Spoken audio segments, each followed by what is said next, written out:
Dear audience, today, 2023, very big earthquake in Israel, so don't skip this video.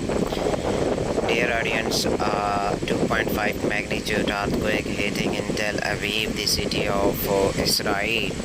The quake struck at 8 p.m. local time. The location of the earthquake is Tel Aviv, and the main targeted region is also Tel Aviv region. Dear audience, latitude of the earthquake is 23.55 degrees. Longitude of the earthquake is 128.55 degrees. The quake had a depth of 13 miles. Dear audience, some local NGO were saying that magnitude is 9.3, but when viewers look real facts, ground reality, the report of the Israel Meteorological is 2.5 magnitude is absolutely correct. So dear audience, this is the latest information about Israel earthquake, so please share this video as soon as possible.